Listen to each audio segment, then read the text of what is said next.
Hi అండి, welcome to Pavithra's cookbook. ఈరోజు నేను మీకు చూపించబోయే రెసిపీ ఒక చట్నీ పొడి అండి. అది కూడా పుదీనాతో, అదే పుదీనా చట్నీ పొడి అండి. ఈ పుదీనా చట్నీ పొడి చాలా టేస్టీగా ఉంటుందండి అండ్ చాలా ఈజీగా మనం ఇన్స్టెంట్గా ఒక 15 నిమిషాల్లో తయారు చేసేసుకోవచ్చు. ఇది ఒక్కసారి మనం తయారు చేసి పెట్టుకుంటే 2 నెలల పాటు నిలవ ఉంటుందండి. ఈ పొడిలోకి మనం నెయ్యి కలుపుకొని సర్వ్ చేసుకుంటే ఇడ్లీ దోశల్లోకి చాలా బాగుంటుంది. పిల్లలైతే మరీ ఇష్టంగా తింటారు.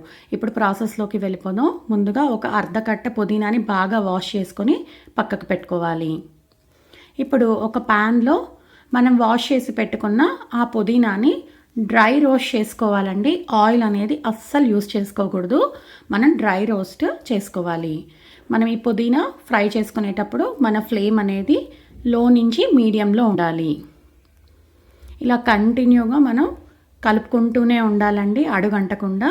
మనకి ఇందులో ఉన్న తడిదనం అనేది మొత్తం డ్రై అయిపోయి బాగా క్రిస్పీగా తయారవుతుందండి ఈ పుదీనా. అంతవరకు ఫ్రై చేసుకోవాలి.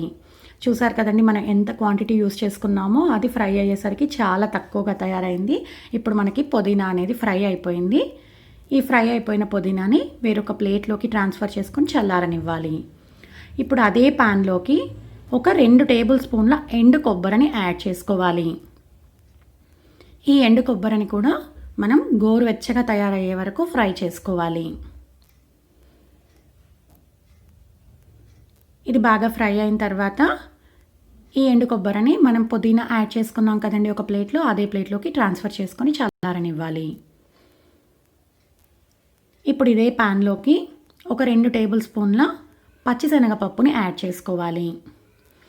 ఈ పచ్చిశనగపప్పు హాఫ్ కుక్ అయ్యే వరకు ఫ్రై చేసుకోవాలి. ఇవి హాఫ్ కుక్ అయిన తర్వాత అందులోకి 2 టేబుల్ స్పూన్ల మినప్పప్పు, ఉద్దిపప్పుని యాడ్ చేసుకొని బాగా ఫ్రై చేసుకోవాలి. మనకి ఈ మినప్పప్పు శనగపప్పు లైట్ గోల్డెన్ బ్రౌన్ కలర్లోకి తయారయ్యి మంచి అరోమా స్మెల్ అనేది వస్తుందండి. అప్పటి వరకు ఫ్రై చేసుకొని తర్వాత అందులోకి 1 టీ స్పూన్ ధనియాలని యాడ్ చేసుకొని ఫ్రై చేసుకోవాలి. అన్నీ కూడా మనకి లైట్ గోల్డెన్ బ్రౌన్ కలర్ వచ్చే వరకు ఫ్రై చేసుకోవాలి. ఇప్పుడు స్టవ్ టర్న్ ఆఫ్ చేసుకొని మనం ఫ్రై చేసి పెట్టుకున్న ఈ పప్పులన్నింటినీ కూడా అదే ప్లేట్లోకి ట్రాన్స్ఫర్ చేసుకొని చల్లారనివ్వాలి. అబ్జర్వ్ చేశారా అండి, మనం ఇందులోకి ఒక్క చుక్క ఆయిల్ని కూడా యాడ్ చేసుకోలేదు.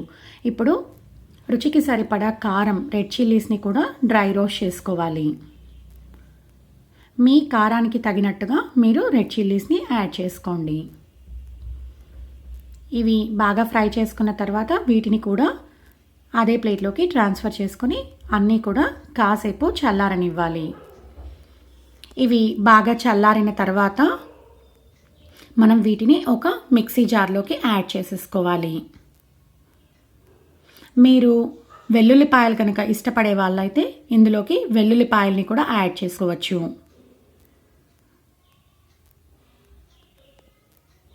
ఇప్పుడు అందులోకి 2 టేబుల్ స్పూన్ల పుట్నాల పప్పుని యాడ్ చేసుకోవాలి. తర్వాత రుచికి సరిపడా చింతపండు కొద్దిగా యాడ్ చేసుకోవాలి. తర్వాత తగినంత బెల్లం. మీరు బెల్లం వద్దనుకుంటే స్కిప్ చేసేసుకోవచ్చండి. తర్వాత రుచికి సరిపడా ఉప్పు, కొద్దిగా ఇంగువని యాడ్ చేసుకోవాలి. ఇలా అన్నిటినీ యాడ్ చేసుకున్న తర్వాత ఫైన్ పౌడర్ లాగా మనం బ్లెండ్ చేసుకోవాలి. ఇలా మనం బాగా బ్లెండ్ చేసుకున్న తర్వాత స్పూన్తో ఒకసారి బాగా మిక్స్ చేసుకోవాలి.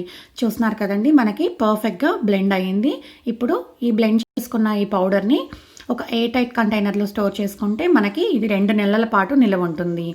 ఈ పుదీనా చట్నీ పొడి మనకి చాలా టేస్టీగా ఉంటుందండి. ఇడ్లీ దోశ రైస్లోకి యాడ్ చేసుకోవచ్చు.